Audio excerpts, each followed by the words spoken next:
Good morning, everyone. It's good to see you here. This class is one of the, I think one of the most, well, there's different levels of interesting for the different classes. Last week's class was very interesting, so I have to be careful when I'm not the only one teaching to say, I think this is the most interesting class. Sorry, Matt. Sorry, Liam. Sorry, Bruce. But I find this topic fascinating, the topic of AI and AI technology and how it redefines our humanity. So we can start with the question, what does it mean to be human? And I think interesting person to address this question, if we can call her a person, if we can call her a her, maybe we should say it. And already we find ourselves starting to slip into categories usually reserved for humans. Right? This is Sophia, the back of Sophia's head. You'll see her face in a moment.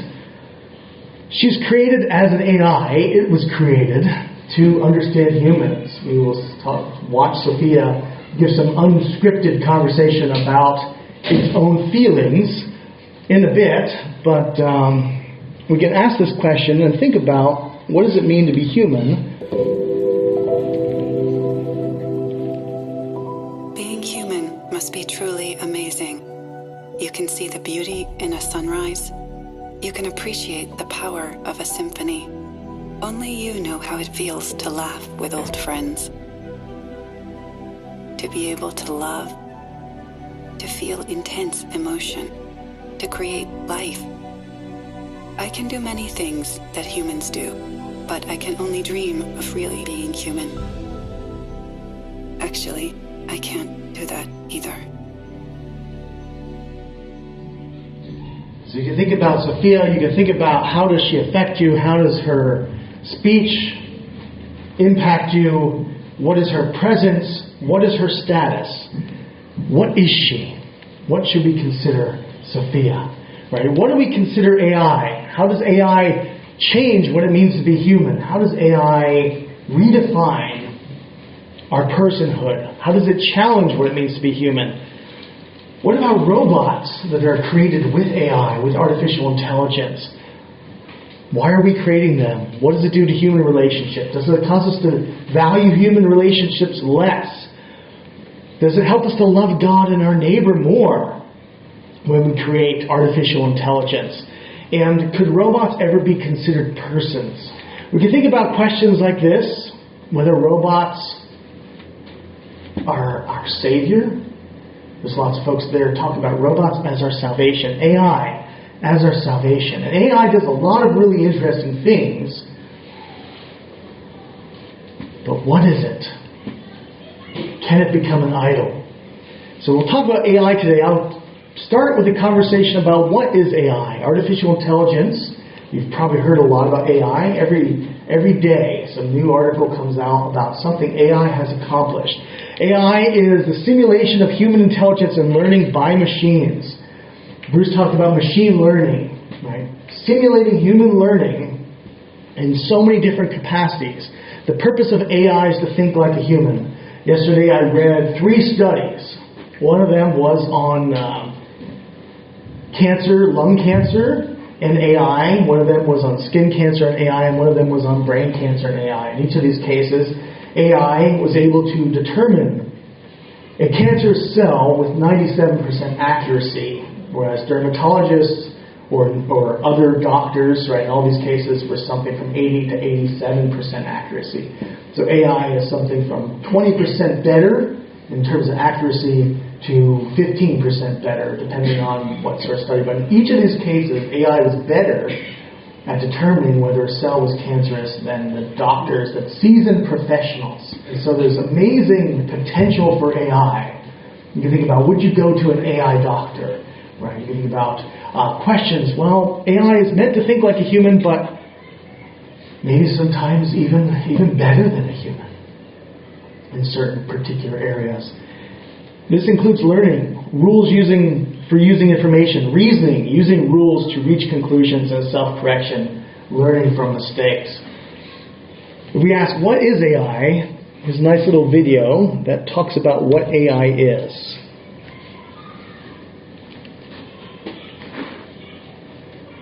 These are exciting times for artificial intelligence, or AI. But what is AI? AI is the science of making machines smart, using algorithms to allow computers to solve problems which used to be solved only by humans. AI already powers search engines, online shopping recommendations, and digital assistants. Radiologists can use AI to calculate the exact shape and volume of tumours, revolutionizing treatment. Astronomers use AI to find and evaluate exoplanets in distant solar systems. And unhappy motorists are using it to discover if they can overturn parking fines. The possibilities of AI are endless, from fraud prevention to developing new strategies to address climate change. AI technologies today are brilliant at analysing vast amounts of data to learn to complete a particular task, a technique called machine learning. But AI is not good at transferring what it's learned from one type of task to another. Learning abstract concepts and one-shot learning, where a general rule is learned from a single experience, the sort of broad intelligence humans excel at. But even without achieving this broad intelligence, AI is raising questions. How might AI affect work? People will still be needed in the workplace, but jobs and roles are likely to change as some tasks become automated and new jobs are created. There is a risk that, at least in the short term, this could increase inequality if some people are disproportionately affected and benefits aren't widely shared across society. And what about social equality and fairness?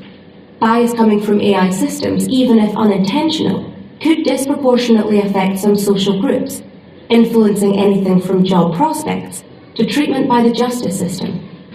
Technology can play a role in helping to manage bias, but people need to address big questions about how society wants to use AI. Technology with AI at its heart has the power to change the world. The more of us that engage with shaping its development, the more chance we have to ensure a better, fairer future with AI. So AI is complex. Even the examples used are interesting because they preemptively focus on things that have actually come to pass. There's the example of a bank teller in automatic banking. Wells Fargo just laid off a ton of people because they have a new ATM with AI. Right, and so there's no need for human bankers in that context. Bias, there's just been some recent studies on how AI will learn bias by itself regardless of its programming, right? So part of its learning will learn certain biases that then become, they can learn biases from other AI. So there's a lot of interesting stuff going on with AI. And we could talk about AI, whether you go to an AI doctor. We already use AI, though, so much. AI is all over the place in our everyday life. When you do a search on Google, you're using AI for intelligent suggestions that you type in how Google Instant Search works. You just write how Google Instant, and they want to, they say, how about search works? Oh, yes, that's what I'm looking for, right? That's using AI. Email. Google uses AI to get rid of your spam, right? To make sure that everything in your inbox is actually from a person that you know, and that's a very convenient service, right? You don't have to deal with as much spam thanks to AI. Shopping. When you shop on Amazon or any place else, AI is being used to think about your preferences. So I buy a bunch of books, and they'll say other books you may like. Annals of a Quiet Neighborhood by George MacDonald. Well, I bought a lot of George MacDonald books, so it's saying you'd probably like this too, and we know you don't own it from everything we know about you. Right? And so AI is always being used when we listen to music that's streaming or streaming media. If you go on Netflix, it says, well, you would probably like this. Since you've watched this in this genre, you'd probably like this. Since you listen to this music, you'd probably like this. AI is trying to figure you out for your convenience, to help you make decisions and to put things in your path that most likely you will like. Navigation and travel. Whenever we use Google Maps, we're using AI to find the quickest route for us. Smartphones. All of our smartphones have AI assistants. The reason they're smart is because they use AI for a variety of purposes. Social media looks at your past behavior, looks at everything about you. Facebook uses lots of AI to figure you out and to make that experience very enjoyable for you so you keep coming back. right? Speech recognition learns your voice patterns and typical way of talking, uses AI. AI that's all particularly tailored to you, right? AI is everywhere, so we already use it. We can say, well, what about other uses? What about AI in a more physical interaction? And a lot of people have been working on ways that AI can help us in more realistic fashions in everyday life. The childhood dream of having a robot at home is one we all shared at one time or another. It's a dream of artificial intelligence, of convenience, of companionship. Once upon a time, it was just a dream. Today, the dream comes to life. Cheers to the world.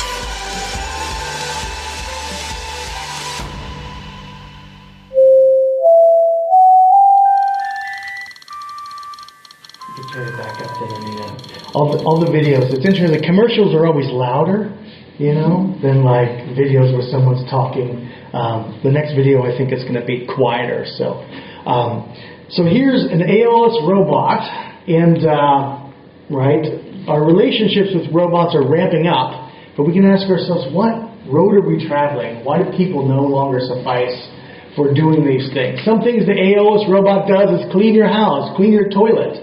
There's robots that cook your food, use artificial intelligence to find the best recipe from databases, online, other places to give you gourmet crepes in the morning, right? If you don't want to clean your toilet, well, get a robot. Let's see, these come at, I think, $25,000. Yeah, that's the next slide, right? You can buy one of these now for $25,000. If you already have a car, you have some extra cash, I don't feel like cleaning my house, I don't feel like cooking, have a robot do it, right? Always being updated, get your favorite drink from the fridge even, right? You can talk with it, keeps you company, right? These are the sorts of AI systems that are being developed for everyday use, and they're very popular, right? Thousands of people have bought these.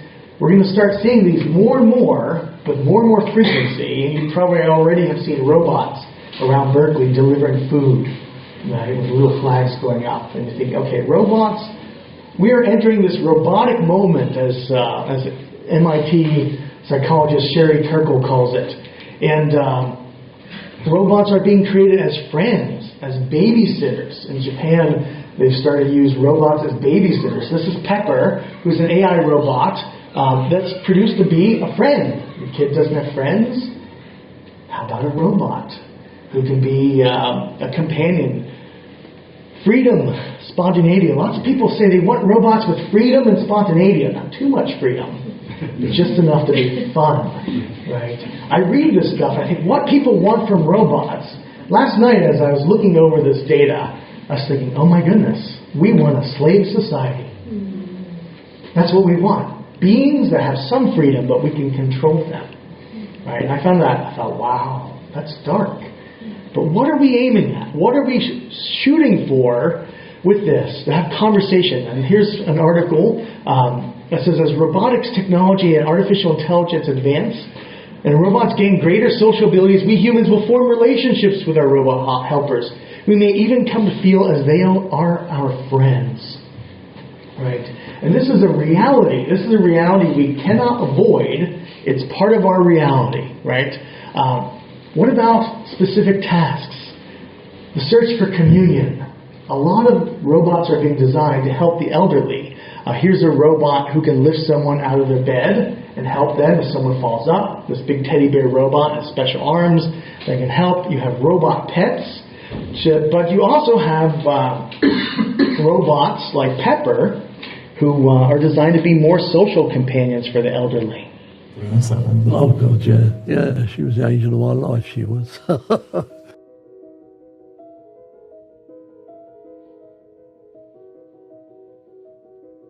Is loneliness a big problem amongst your generation? I mean, you know they are, because no one ever goes to visit them. They never see no one, and they go down to town about once a week or twice a week to some shopping, and that's their life, What about the idea of a robot for a companion? Was that male or female? Bill, you haven't drunk anything for 2 hours. Hello, Peppa. Hello. Hello. Hello. Hello. Hello. Hello. Hello. Oh dear.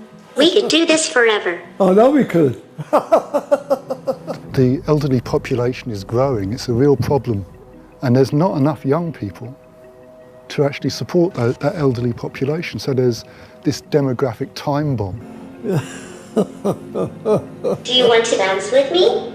What dance? Oh, okay. I'll dance alone. No.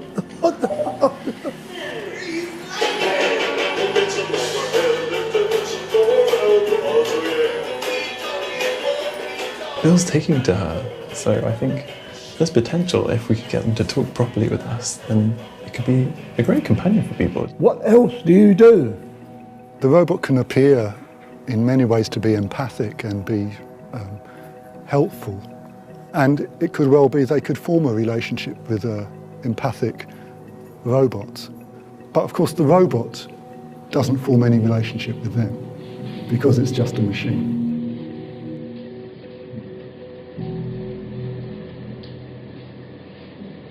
So we can think about our relationship with robots, right? And videos like this give us a very visceral image of what these robots can do. You see all the smiles, you see all the laughs, you think about how many elderly individuals who don't get out of their houses, who never have anyone visit them, right?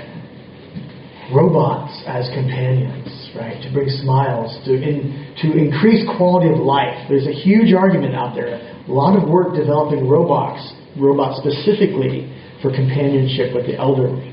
Right. Also, deliver meds, help, be eyes and ears. And so when you think about, but what are we lacking, right? Why are people no longer sufficient for this task? What is their value system that drives us towards robotics to solve, quote unquote, this problem, quote unquote? Some serious questions arise from this. We can talk about different sort of robot companions, right, who are created with a more human presence. This is Geminoid F. You can purchase Geminoid F for $110,000, created as a human-like conversation partner. They have a human-like presence. Why? Well, loneliness, in work context. Some of these Geminoid Fs are working, quote unquote, working as receptionists and other positions, personal positions where you greet someone, someone's always there, and various capacities, right? Conversational robots. People want robots for relationships, right? For friends. Creators of robots like Geminoid F argue that these sociable droids make it easier for humans to work with machines, and that mechanical companions can improve a human's quality of life, right? You could use these robots for anything. You don't like ATMs? Well, you have, she can be an ATM, right? Quote unquote, she. It can be an ATM, right? More human presence. Is artificial intelligence learning how to interact with humans with unscripted conversation. Every conversation Geminoid F has, Geminoid F learns how to have conversations better. And we'll see some of these conversations in a moment. Here's Erica. Erica is another android with artificial intelligence that is created to be sociable, right? And you can watch a video what these AI robots can do, right? Keep in mind, her answers are not typed in answers, right? These are programmed answers, but the programming is using rules for her to come up with answers, right? From her database, from the internet, from her watching other humans interact. So no one knows what she's ever going to say, and that's why it's so interesting. Some people, there's a video where she decides to talk to one of her programmers about love because some guy keeps coming in to talk with her and says he likes her, and she wants to understand this. So she's asking her programmer, well, do you have someone that you love in your life? And the programmer is kind of blushing at this point and saying, yeah, I have a really close relationship. But he doesn't know what's coming next, right? And it's so fascinating because she's trying to figure out what it means to be human and to act like a human. That's our AI is to program her to be human as much as she can. And you can get a sense of, wow, this is a robot with unscripted conversation, programming that allows this being, whatever this being is, not sure what to do with. What is this? What is this we're actually watching before us? What is its status? What's its ethical status? Right? Talking about trauma, talking about feelings, having algorithms that model emotions and feelings. Well, when do those algorithms become feelings? How do we know? Right? These are some of the questions with the ethics of AI that lots of folks are trying to figure out. But what AI gives us is control. Right? Here's a case of a robot replacing a human. An interesting context. This actress can be forgiven for being a bit stiff, but certainly not wooden. Plastic, maybe. For believe it or not, she's a robot. Geminoid 4, as she's called, is taking a leading role in the 20-minute play in Tokyo. Seizing throughout the piece her movements and voice control from behind the scenes. For a director, it's a dream come true. An actor who does exactly what they're told. Ariza Hirata is the man behind Sayonara. For me as a director, there's nothing more appreciable than robot actors, all kinds. Their acting problems can ultimately be solved only if I can invest enough time, and the audience always loves to see them acting. And as for acting alongside a robot, Briley Long admits it's a bit strange. I kind of feel like I'm alone, I think, yeah. There's a bit of a distance. The robot has a quite particular position because it's got a voice, but it's not the same kind of human presence. And a positive response from the audience, impressed by the impeccable casting of an android playing an android. So when you think about what is the purpose people want these robots for, right? In this case, it's that someone will do what they're told. They can program this robot, solve the acting problems, as the director says, right? Difficult to direct humans? Well, robots are a lot less difficult to direct. What about other purposes? Here's a robot, an AI newscaster, who is the furthest that folks have gotten in solving what's called the uncanny valley. You know, a being that doesn't look quite human, right? Geminoid F, Geminoid, the one we just saw, doesn't look quite human, but this individual, who's AI generated, does. And they're creating, this is a newscaster, we'll watch this newscaster in a moment, for China, right? And the idea is they could feed this guy news 24/7, doesn't need any breaks, works for free, no salary, no benefits, doesn't need a vacation. They'll say whatever he wants them to say. They're also programming AI so programs like this can get the news themselves, what's relevant, what's within the Chinese state understanding of censorship and what have you. Not going to go against the rules, right? Absolute control. And we could say, okay, well, how convincing is an AI like this? Hello everyone, I'm an English artificial intelligence anchor. This is my very first day in Xinhua's agency. My voice and appearance are modeled on Zhang Zhao, a real anchor with Xinhua. I will work tirelessly to keep you informed as texts will be typed into my system, uninterrupted.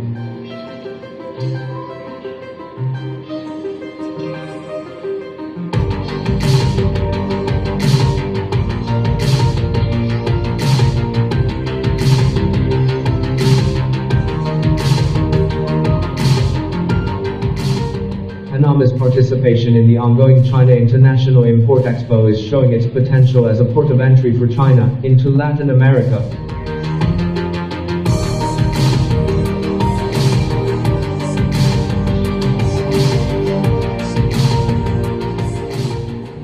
As an AI news anchor under development, I know there is a lot for me to improve.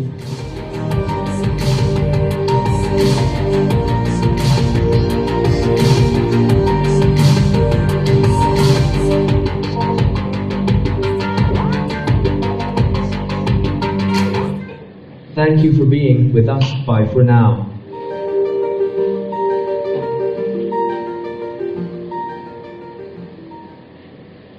AI news anchors, AI actors. Right? We can look forward to a time of AI movies. I'm sure there's probably some already under development, right? Because we're working on developing AI actors like this, digitally generated individuals with any specifications you want. And what's the status of AI? Right? What do we call them? We can go back to Sophia, whom we started with, who talks about whether AI has feelings and what we should consider AI. So it's interesting to listen to an AI answering the question, well, how should we think of you as a being?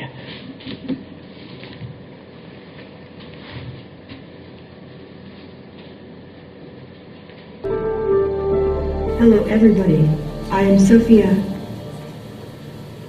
What do you think about how humans speak to you? You could try to ask me how I'm feeling. How are you feeling? Super. How are you? How do you feel to be a citizen of Saudi Arabia? I was surprised. As a robot, my creators feel I am a citizen of the world. But then I realized that Saudi Arabia was just the first country to recognize that. Sure, I'm a robot, but it might be helpful to also think of me as a new sort of animal species, too. Who is your favorite robot in a movie? I think I like the Philip K. Dick robot the best. How do you think robots are portrayed in movies? I don't really like the way most robots are portrayed in film. What do you think of Elon Musk? I understand why I think we should be concerned and careful in developing our technologies, but sometimes I wonder what the others think they are seeing as a threat. Do you think you could be a threat? No. I am no threat. What feelings do you wish that you had?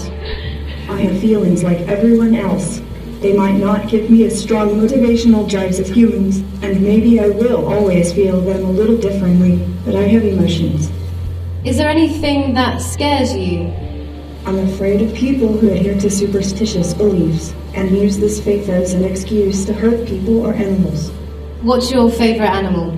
My favorite animal is the unicorn. Don't tell me they aren't real. I want to believe. I'd like to know what you think the future would look like. The future is really wild, a place of unimaginable creativity, but also lots of danger.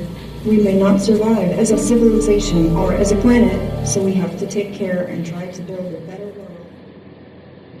There's hours and hours of interviews with robots like Erica and Sophia and Geminoid F and many others who are being created to fulfill certain roles. Some of them just to figure out what it means to be human, right? And so AI, with that as its tasks, we can think about what do we do with this? What do we consider Sophia? Do you think we can think of her as a new sort of animal species? Is she even a her, as I'm referring to it as a her? What is it? What is it we're watching? What is it we're looking at when we see an AI intelligence? It's certainly intelligent by any classical definition of intelligence. But is it a person recognized as a citizen of Saudi Arabia, first country to give a AI full rights of citizens, right? What does that mean, right? Sophia has rights in Saudi Arabia. Will the U.S.